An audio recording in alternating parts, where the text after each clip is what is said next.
What is up, YouTube? It's your boy Risk. I'll be back with another video, man. And this one, I'm gonna be showing you guys another build video. You guys already know I'm plugging you guys with all the best builds. In this one in specific, we're going with a guard build that I think represents Devin Booker, and that is in fact a scoring machine, right? The reason I picked Devin Booker for this build is because I think this build is very undervalued, just like Devin Booker's IRL, and the playstyles are very similar. These builds, this build could do everything. It could score, shoot, defend, dunk, same like Devin Booker. So with that being said, if you guys want to see the whole entire build, make sure you watch the entire video. Drop a like, and you guys see the first and last name, sub to me, sub to Risk with the notification bell, so you can be notified every time I upload right away. And with that being said, let's get right into the video.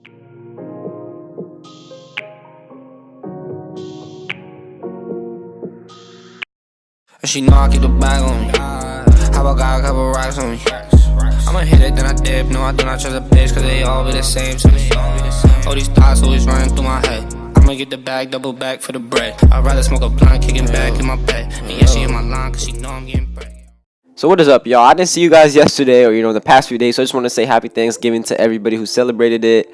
Also happy Black Friday, everybody. Currently the day I'm uploading this, it is Friday. Go get your deals, man. Go save the money, get everything you can while it's available. So assuming some of you guys are actually buying 2K for the first time currently, or you're buying more VC to make a new build, with these sales, that's why I'm bringing guys this build to you guys. And this is a build that many people have not shown off, or you haven't really seen in the game, which is once again why I want to show this specific build. So start it off with the skill breakdown or the pie chart. You're gonna want to select the one using mainly finishing and shooting, or the blue and the green. And he's just looking at the attributes, just getting high 80 finishing stats, high 80s in the shooting stats, and just decent stats everywhere else. But that's not the main part about this build. The main part is actually later on once you pick the badge points and all that. Now since we are a guard build, we're going to want to pick the first physical profile, which in fact does give the highest speed, which I believe is an 88. That will end up changing once we select our height and weight and all that stuff. But you always want to select the highest speed possible when making any type of point guard build, because that speed is what helps you run around the court faster, get past the lockdowns and any defender, just easier. All right. So with that being said, we're gonna first upgrade all our finishing stats. All right. And some numbers might look weird, like for example it's 37 standing dunk, but that's what requires us to actually get the title scoring machine, because not only do I want to make a actual scoring machine build, but I want to get the title on my build scoring machine so people know exactly what my build is. Also kind of looks cool when you have a rare build and people see you in the park. So yeah, so I maxed out all the driving attributes: the close shot, driving layup, driving dunk, and I have the standing dunk on 37. My shooting, you're gonna want to max out everything. Playmaking, you want to max out your ball handle, and your pass accuracy goes to 79. Like I said, same thing with the standing dunk, it has to be 79. Do not try to play with that whatsoever. And your post moves, just keep it at default. And then for obviously the defense and rebounding, you're going to want to upgrade the basic stuff that you would upgrade, being perimeter defense, lateral quickness, and your steal. And besides that, you're going to upgrade your defense and rebound, and that's just for the pure fact of getting the most badge points. That has nothing to do with the actual title scoring machine. So ultimately you could distribute your attribute points, the rest like of remaining ones, into defense and rebounding however you want. I just did it this way to ensure I get the most important stats and getting a lot of the badge points. So taking a look at just the raw attributes right now before adjusting anything regarding the height and wingspan, you're seeing we have pretty balanced attributes, and the badge points we have 16 finishing, 21 shooting, 12 playmaking, and 9 defense and rebounding badges. So when you look at this looks like a very balanced build overall. You can finish in the paint really good, you could shoot, you could play make, and you could even defend. So though it says scoring machine, this is why I did not want to call this a James Harden build, because James Harden can play defense. Not only is this a scoring machine, but it could also defend. And that's why I added the Devin Booker, aspect of it, because Devin Booker also brings that intensity on the defensive end that, other scoring machines like James Harden just simply don't have. So now moving into the other stats, first of all, we're going to start with the body shape. Body shape does not really matter, but, personally, for any guard build, I like to find, I feel like that looks the most appealing for a guard build, because, being burly doesn't really look, that good. Now for the height, I really wanted to make the height higher than 6'3". I feel like it just actually benefits the build a lot, especially just going to 6'4". But you ultimately have no choice if you want to get the title scoring machine. If you go 6'4", you will not be a scoring machine, you'll be an offensive threat. And I want to be a scoring machine, so I want to go 6'3" for that only reason. But looking at 6'4", it looks pretty good. The only, upside about going 6'3" is obviously we're going to be faster because we don't lose speed. And, we're not going to lose that little bit of playmaking. So, we'll be pretty much, just a better guard overall. But I think 6'4", I don't know. It's just something about 6'4" that I like. Now, the weight, you're going to want to, play with the weight a little bit because you want to lower it ultimately to get that extra acceleration.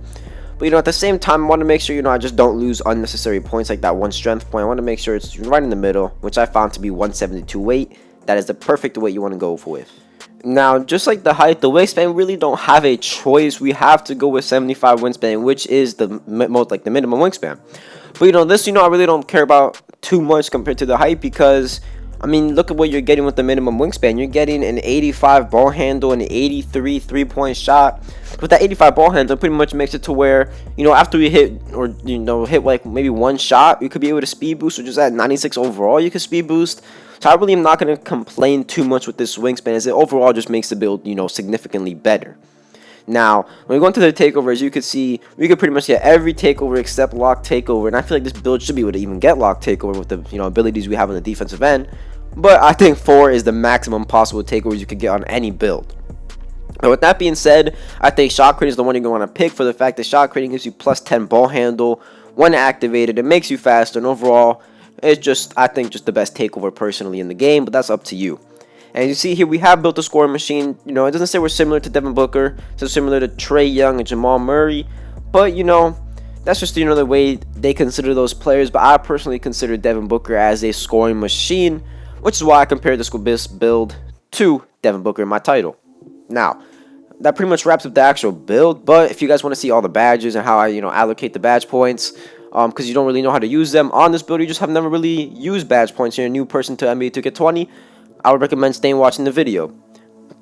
So starting off with finishing badges, we have 16, and when applying any type of badge, you can't just go for the best badges in the game, because when we talk about best badges in the game, we're talking about contact finisher, you could say maybe back down punishers, or really elite finishing badge. But you really can't focus on that because you have to focus on what your build can excel at and become better at. So I think personally, Giant Slayer, although not one of the best badges in the game, I think for my build, considering I'm 6'3", almost everybody in the paint is going to be taller than me, so I will get that badge activated more likely than not. And I compare that right along with Slithery Finisher, which will help prevent the contact. So when you put those two combined, it's going to be really difficult for me to miss a layup in the paint. I should be getting not many contests in the paint, ultimately just leading to more shots, not making my height that big of a difference factor when it comes to driving in the paint. Now, I was thinking what else to do here, and I felt like contact finisher could be a must because I believe this build can get contact dunks when you're at 99 overall. So that's why I have that Hall of Fame, and that also increases contact layups. But besides that, I really didn't know what else to go with. I feel like Acrobat or Fancy Footwork would really be the only two badges you would consider. So you could really play around with that and see which one you prefer. Whether you want Hall of Fame, Fancy Footwork, Hall of Fame Acrobat, or just both silver like I showed you.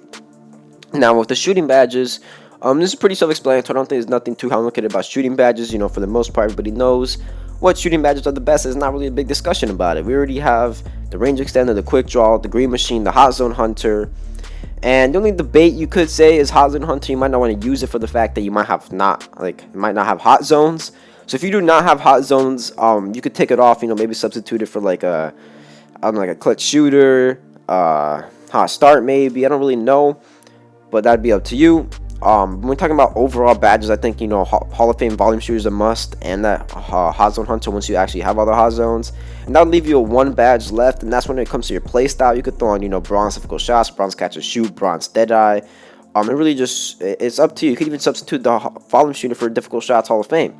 So it really just depends on how you're going to play. If you're going to be on the twos court, I think Hall of Fame difficult shots would be a must. If you're playing twos, being able to fade a lot. If you're playing pro-am, you might want to have Deadeye on maybe because you're going to have tons of lockdowns running at your face, so you want to get that contest eliminated. Or maybe if you're playing threes, catch and shoot might be a little bit more helpful because the ball, could get past your center, you can get it right back. So it's really just situational when it comes to the last, 4 or 5 badge points, and it's really just up to your likings. Now, going to the playmaking, we're unfortunately not able to get them Hall of Fame, but I don't think it's a big deal because these are really not necessary in Hall of Fame. We're talking about getting quick first step Hall of Fame. Yes, it's a big difference from gold to Hall of Fame, but I think gold quick first step is sufficient enough to help us get open, considering we do have the ability to speed boost with our speed and high ball control. Then the next badge you probably would go for most likely be tight handles to help you get a little bit more space created when you're actually going for a shot. And then with that being said, you'd have actually 3 available upgrades after that. And this is when, once again, like I said, with the shooting badges and even the finishing badges, these last few badge points where it's not, you know, the basic badges, it's going to be based off of your play style more often than not, because there isn't really a best badge when it comes to these categories that we're talking about here.